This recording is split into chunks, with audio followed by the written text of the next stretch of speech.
Hey guys, and welcome back. This is ChosenArchitect, and today we're jumping back into some more mechanical mastery. Hopefully you guys are ready.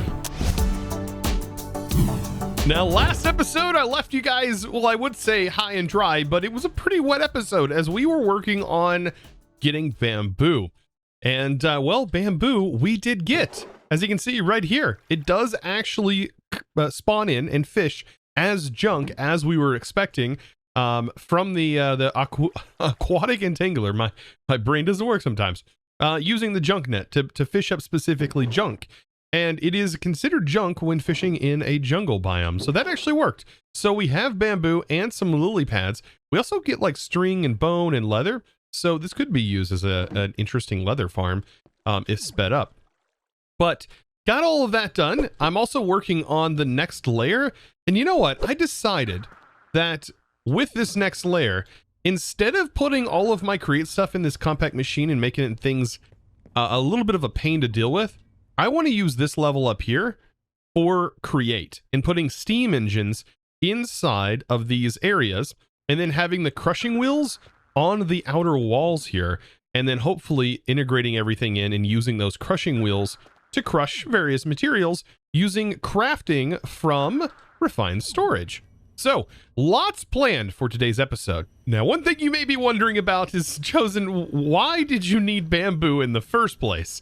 Well, I needed it for certain things, specifically the blaze burner. There is a thing called a straw that is a part of an add-on mod for Create.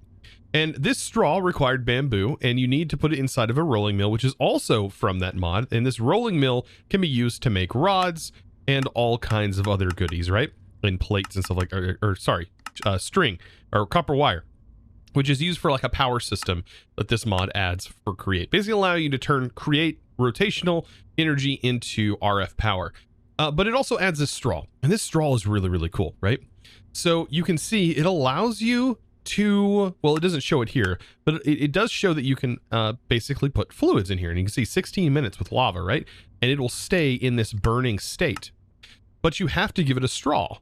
And so giving this blaze burner a straw, like so, turns it into this blaze burner with like the drink hat on top of it, right? And it allows you to pipe fluids into it instead of having it right clicked. And if this works, as I've played other packs where it wasn't quite finished yet, if this works, this is going to make the farms so much smaller. Like the giant steam engines that normally require blaze burner setups underneath. This is going to make it a lot more compact, I think, as we can just pump lava into it, actually directly if it allows it to be accepted from machines. If not, we'll just pump it via the pipes from Create. I think that would work out just fine. That's going to be pretty cool. All right, I got to get started on this though. Now for this setup, I did test the blaze burner, and you know what? It does accept lava from normal pipes. So unlike the fluid tank itself, which does not accept water and stuff, I believe, from regular pipes, which we can test that out and see. It does accept it, which is kind of crazy. So let's go ahead and put this together, and we'll see if this actually still accepts lava in that way. What I might end up doing here is going with a 2-burner setup and seeing if I can't optimize, for example, with a 2-burner. Now, of course, I need to capture a blaze in the rest of my blaze burners, so I do have some effigies over here, which are ready to go. And so, boop, make sure to catch them. Oh, shoot, that one almost killed me. Yeah, so now we have all the blaze burners we could ever want, and I've put my straws in as well. Oh, yeah, this has to be in your inventory for it to work. Goofy me, no wonder I took some fall damage. So I just set up a rolling mill here. And this is where I put the bamboo. I just put the bamboo in here, and it generates these straws. And you do get them back if you break the burner. You get your straw back. So keep that in mind. But this is what they look like. Look at that. Look at that guy. It's right there. And they hold 4,000 buckets worth of lava. And they're pretty cool looking. And it does work because I did pump lava into it, and it did superheat. Or not superheat, but it did heat up, which is exactly what I want. So I think what I'm going to do is build it right here, just in case we need to give it some water on the back. I can go ahead and do that. And I think I might make it a 2x2 You can make these in all kinds of different sizes so long as you make them large enough to hold the water. Now, I don't have a great water source right now. So I could use and try an aqueous accumulator. I think I have one actually. Right? Yeah, I have an aqueous accumulator.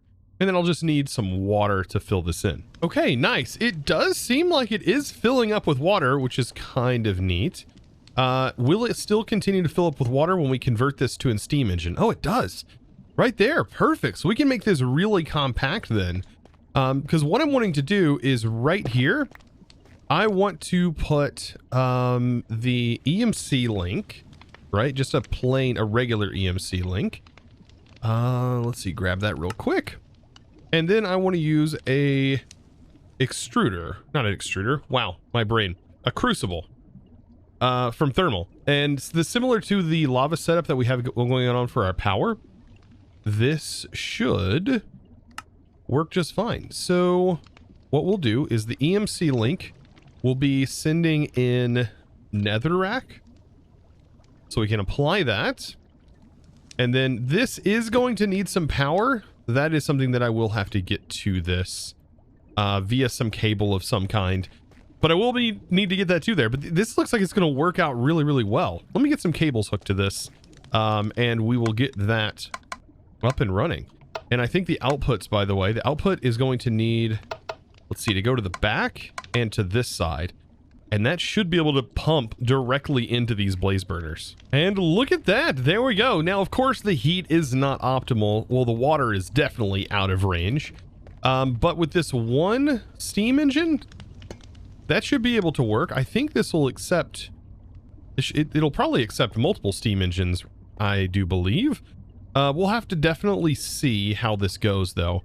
So, to get these going, we just put a shaft on them. Like this. And you can see they're both rotating. I think we can use a wrench to rotate them in another direction. Like this. And now they're put together, which is more optimal, I think. But I do need to figure out, where do I want this steam engine placed? Because I don't think I want it facing this direction right here. But yeah, basically this is free stress power with this little setup here. So I went ahead and raised this up so that way it matched the height that I want my crushing wheels going at. And it's very simple. So we just send this across and we have our gearbox here that gets this rotating in the appropriate direction, as you can see right there. And bam, we have crushing wheels here and here. And I should be able to get crushing wheels set up all along this entire area. And of course, that is the goal. I might need to spin this and use 2 gearboxes here just to make sure that we get this back on the same page. Yeah, and there we go. Yeah, and we can just repeat this same pattern that we've had going. And this works out really well. Look at that. And this will allow us to have another set of gearboxes, another set of crushing wheels right here. And can be decorated nicely. And we can use all of these for all kinds of different things. Now, the only thing left to do, well, to get this copied to all 4 quadrants. Yep, and I don't know if I'm going to use all of them for crushing wheels, but this whole area up top is definitely going to be most of the create sort of things. So now that I have the crushing wheels all set up, I have crushing wheels on this side and this side. I think that's going to be plenty of crushing wheels for right now. I want to focus on the other side of create, and that is washing, haunting, cooking, and so on and so forth, right? I think there's 4 different ways you can do things. You can cook things, you can haunt things, you can wash things, and you can smelt things. Or blast things. That's all that I can do, I think, right up here at top. I think I can get all of this done. And what I want to try and do is I want to set up so that way I have a bunch of fans that's blowing across this, because that's how you actually make things faster. Is by, let's just imagine this is our fan and we have a bunch of fans here all blowing. And so we make sure the belt is spinning slowly enough anyways, so that way the thing at the end gets fully smelted. And then we also need to make sure that the liquid is encapsulated. So the liquid will be right here on this level. The trapdoors will keep the liquid from flowing everywhere. And then we'll also need to get a protection layer on the outside so that way we don't get affected by whatever is blowing. And this should all be easily done with all of our steam power that we have going on. Now, here's something that I had to cope with a little bit, and that is to get all of these spinning and blowing and not actually pulling in or sucking in. And what I have to do is, well, I have this hooked in via a belt, and I've got encased chain drives. These allow to spin in the same direction. It's basically a covered belt. I could have used a belt here as well if I really wanted to. But this does allow me to go ahead and connect in. Now, I got to get the power over to here, and if I have a chain drive connected right here, and I just simply put a gearbox here, well, this is going to be spinning then in the wrong direction. It's going to reverse, and as you can see, it's pulling in and doing not what I needed to do. So to get this to work, I need to reverse it again onto this one, because this one's really the problem. And then I need to add another gearbox to this, because now this isn't connected to anything because these sides don't connect. That is pushing, which is what we want, or blowing. And now all of them are blowing with the gearbox. So this is the setup for this. And I had to reduce the size down a little bit here, and that might actually be a good thing. But we'll see. We'll see if this is capable of smelting and how fast it is capable of doing those conversions. Either way, the conversions won't collect the items until they're fully done anyways, because of the filters that I'm going to have in place. So with this, I'm almost done. Now I need to keep this down because this is what will happen otherwise. This is why I had to add this. So this will stop any of the effects from hitting me, but without it, I get hit with the effect. And I don't really want to be affected by this. I just want whatever's being processed to be affected by it. And I think the Acacia trapdoors is going really good with this whole build. So yeah, I'm going to stick with those, and they have a really nice transparent look to them. Now I do want to test this out and see if this is going to work. So I have this set up right here. Right off of this gear, we can go ahead and do a regular gearbox. So it's spinning on all four sides. And then I'll place a gearbox down in front of it, like right here. And what I should be able to do is get this powered down below by putting a gearbox here, and it will spin in the appropriate direction, and I should be able to utilize the same thing going on down here. Yeah, the hardest part about Create is just visualizing how everything is working. So yeah, so I also have my barrels placed in. Now, with these barrels, what I want to do is utilize the brass funnels, because these are pretty quick. They place a stack at a time, or up to a stack at a time, and they have these really cool filters that you can set up. So if I place this here, notice that it doesn't cover this full block space. Well, I can actually change that by using a wrench. Now, all of the stuff will set onto this trapdoor until it's complete. So I want to make sure this is extended so that way it does function that way. The one that I plan on placing over here, that is going to be the pulling out the export. I don't have to worry about that. But this is a really cool feature that I don't think a lot of people really know, and that is that the brass funnel can be extended to consume the entire block space instead of it being like sort of half of it. And so that fixes one of the problems of items just resting here until they're finished. Hopefully, though, this finishes them before. There's only one real way to test, I think. And that is to do our attribute filter. The same as we had done before. If we take, like, ingot, for example, and we put that in there, and as you can see, can be smelted is already set up. I can go ahead and remove that. But we want to set this to, let's see. Actually, I think raw would be the best way to do this. Is just to take a raw material such as gold, for example, and then say can be smelted, and then we add that attribute. But we want to make sure that if it can still be smelted, we don't want it to pass through. So we want to deny anything that can be smelted. And so it needs to be on the deny section, and then we accept, and then that can be filtered in. You can see right up here. And let's go ahead and test this. Let's take, for example, some sort of smeltable material, send it through, and the belt is definitely too fast. So I'm going to have to figure out a way to slow this down. And there's only a couple of options I can think. I could probably just go with using a single water wheel maybe for this. Now for the water wheel, I have it just sitting down here. I can place a gearbox that should get this side spinning appropriately. You can see it's nice and slow going that way, but from here to here, I think what I can do is just use a belt that might be the the best option. Yeah, belts are kind of cool that they can be done this way. But yeah, there's, oh, this is actually spinning the wrong direction, isn't it? Oh, that's right, because there is a box here. So yeah, if we just put in a regular shaft, it will spin the appropriate direction. So I just got to reach in here.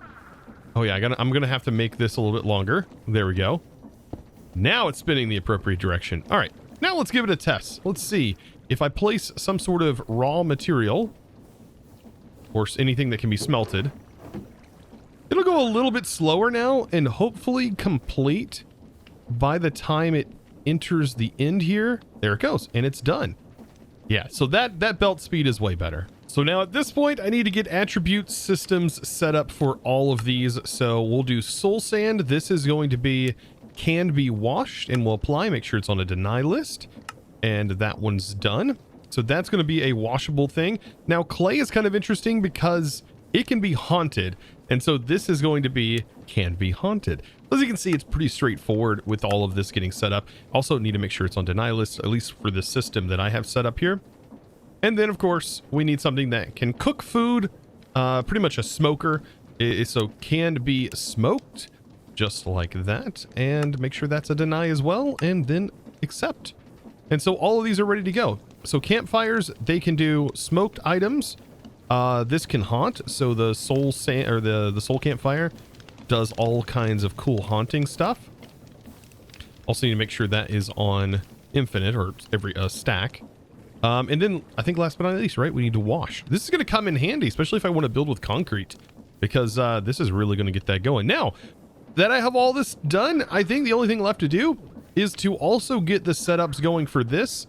There's going to be a lot of refined storage mixed into this because this is going to be, I think, set up more or less to be crafted or to send requests for crafting. So I'm going to have a crafter hooked to this barrel, and then we'll have importers hooked to these barrels. And pretty much the same thing set up on the crushing wheels. Now, what I want to do on this one side is I want to use EMC links to set up. Well, I guess I could eventually use refined storage, but for right now I can use an EMC link to kind of slow things down. So I will use EMC links to take gravel, or basically create gravel here. And so we'll do cobble, right? And this is going to do one EMC, and that is going to go through there. And if I have my magnet turned off, which having the magnet on in this area is not going to be very good, that should crush. Or at least so I hope it does. It looks like it's crushing. Doesn't look like, though, it is going into the area. Isn't it crushing? It doesn't seem like that is putting that where it needs to go. Does this need to go up higher? Interesting. Turns out I am just a dork. Chosen at his finest, as always. Nope, the issue was I had these going the wrong way. So yeah, they just need to go this way, and then things will be fine. I just have to make sure the arrows are pointing in the appropriate direction. We need it going into the barrel, such as this right here. So now eventually what I want is I want this to be hooked into the refined storage system, which I'll be doing soon. But while I wait, oh, these are pipes. While I wait for everything to get hooked up, such as these crafters and stuff that I have going on over here, I am going to probably get this sand all processed up so that way we have it. I really wish these were called pipes of some sort instead of logistical transporters, because I always get that mixed up. But yeah, I should be able to bring that over here and get one of the lines hooked in. Shoot, might as well even get both of them hooked in if I can. Split the stack. But eventually we're going to have sand and gravel processing. So we'll have something that's generating gravel here. This will be the gravel that gets generated then to produce sand, flint, and clay. And then eventually sand will be able to be smelted and processed as well. And it might be a good idea to split our stacks of sand and have one producing the sand, and then have something over here, have the other sand be automatically turned into glass for us. I tell you what, the hardest part about setting all of this up is just routing cables everywhere and trying to figure out where I can successfully route cables and not. I know I can facade things, but it still becomes like a whole thing of I built this nice thing and now I've got to destroy it because of cables. Oh, goodness. think I've figured out the cables part. I just want to route the cables into the roof simply like this, but breaking all these blocks might take a little bit of time because flying and breaking blocks don't really go good together. And it's a lot slower than breaking it while standing on something. So I was thinking, maybe I can use the exchanging gadget to place in cables? Can I do that? That'd be kind of cool, right? It looks like I probably can. Oh, it does cause like sort of a graphical thing, but you know what? For what it's worth, I'm going to go ahead and I bet relogging after all of this is done will probably fix the way the cables look. I can't believe this. I was going to facade the whole roof, but the facade, the block that I chose, which isn't even like a connected texture or anything like that, it's a completely broken texture. Oh no. Why must it be this way? So this is what I'm going to do instead. It doesn't look horrible because of the sort of pattern that it's going through on the roof, but it is going to definitely show that I have cables here. And I would have preferred it to just be this flat, nice surface. Oh well. So there we go. Doesn't look too bad, I don't think. Now for this cable connection that's connecting right into here, there's actually another kind of facade that we can use, and that is a hollow cover, and that can go right there, and the cable literally fits right in. It's super smooth looking. I love this. Now I need to get importers hooked up on all of these, which are going to be where everything's output on this, and then the crafters will just send the requestable items to this. Of course, we'll have to set up what we want going in here upon request. That way we can set up some crafting recipes. Same for this. This is probably going to be an on request system over here. And like I said, this right here is just running constantly. We need to get this hooked up into a different sort of setup though. We're going to be using storage drawers, and I'm hoping to get a nice supply of blaze rods and obsidian. We're going to need both of those things. And once we have a nice supply of that, then ender chests are going to be our best friend. And we can set up a thing to use ender chests as our main input for everything. That way we only have one system for that, and everything can go into a drawer system. And that really helps refine storage from clogging up all the time. Actually, you know what? The more that I think about it, the more that a lot of stuff in this pack is going to really have to be monitored. As we have EMC, but we need to make sure we're not surpassing our EMC gains. And we want to make sure that resources aren't leaving faster than we're gaining them. And so to do that, it'll probably be better to have systems that have more of a requesting system. And if something falls low, then it will kick back on. So a lot of redstone, I think, is going to be needed for some of these systems. Now, I've went ahead and tried my best to finish out the walls. The outside is still not the greatest looking, but things will definitely work out. Trust the process, what I need to keep telling myself. Now, on these conveyors, I can make them look a little bit nicer and more fitting since we do have brass if I just outline them with some brass, and you can just click the casings on them. Doesn't cost anything to change the way they look. I love that Create did that and allow you to modify things without the cost of crazy amounts of resources, which would pretty much make it so that way nobody would do this. So I'm glad that that is available. And as you can see, it looks pretty good. And now this is actually pretty powerful. This whole setup is going to be pretty powerful. We just need to get this upgraded. Now, I have a single crafter on here, but in this pack, there are upgraded crafters. So we can actually take a normal crafter, and we should be able to upgrade it to an iron, and then upgrade the iron to gold. And this adds more crafting slots. So there's no need for me to really worry about how many crafting slots we have, because if we go up to the max size, we'll have no need for multiple crafters. So this is really great in several regards. One, we don't need a giant area for all of our crafters for doing standard crafts. We can do it in one. But it's also great for things like this. 9 slots just normally doesn't cut it in most mod packs. With all of our resources and stuff, it just, yeah, 9 slots is normally not enough. So you'd have to add extras to the sides, and it gets all crazy. So it's pretty nice that this pack has that mod in here. Now, I know I've been avoiding this whole time as I've just been flying back and forth, but we can go ahead and actually make elevators for this whole section. So I need 8 elevators, and that's why I have these holes here. So it gives me an easy way to travel back and forth up here. So elevators go up top, and that way I don't have to worry about what side I'm on. I'm just like, oh, I can just pop up here If I ever need to go up there, that is, because most of the stuff up there is basically automated and going to allow me to access it from down below. Now, another thing I've started to set up is all of my drawers here. I added some doors so I can access it, but most of the stuff is actually going to take place within this drawer controller. So once we get an Ender chest, this is going to make things a lot easier. I'll have Ender chests here, and we're probably going to use Ender IO for this. And I like to set up a system that allows me to have all of my automated processings done for my machines. I like to have them go through this sort of system, especially stuff that's going to be producing infinite amounts of resources. For example, this stone, right, is always producing resources, and we could have it going into a drawer system, and then in that drawer system, it'll just start to void it. That way it can still continue to run, but once it hits a certain threshold, it can actually just, just sort of void off the excess, because this costs nothing to run, right? It is completely free. So in that regards, that is going to be pretty nice.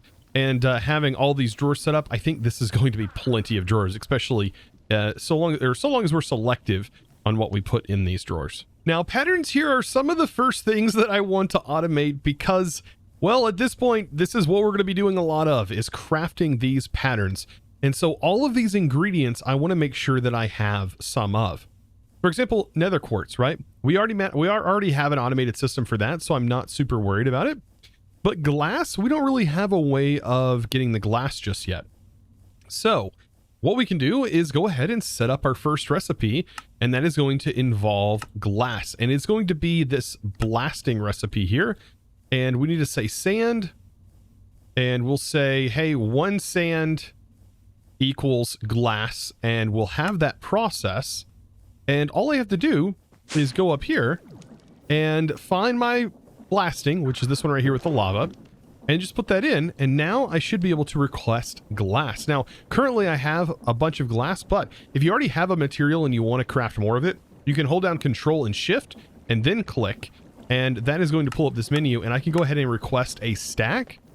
And now you see it is going to put these in here, and they're going to get processed. Now, if I put stack upgrades in here, it would actually just send a full stack, but it processes fast enough right here, right? So all of these individuals that are going in here, look at that. They're being smelted by the time they're out here, and then that's leading into an importer and thus increasing my glass. So really nice to have stuff like that automated, because when we get into some more advanced crafts, we're going to want as much stuff automated as possible. Now, here's something that is going to be a little bit more challenging to automate. Now, this can be automated, but you're going to want to make sure that when you do this process in an autocraft, that you only tell it what the bare minimum is going to be. Don't worry about this 50% chance. Don't worry about this experience or this cobblestone, as those are going to be byproducts that get put into your inventory. Not a big deal. You got to make sure, though, that you at least have what the main output is going to be, and that's 6, right? So I'm going to go ahead and remove all of the other stuff and make sure, because it's supposed to be a guaranteed 6 every time from the ore in a crushing wheel. And so in that case, all of the extra doesn't really matter, but it will break the crafting operation if it never gets back the appropriate amount of redstone that it initially requested, since it's only putting out 1 ore per 6. So you definitely want to make sure you do that. Otherwise, you'll end up breaking all of your operations in that regard. And over here, what I can do is I have the crafter back here. And so I'll just put that pattern in.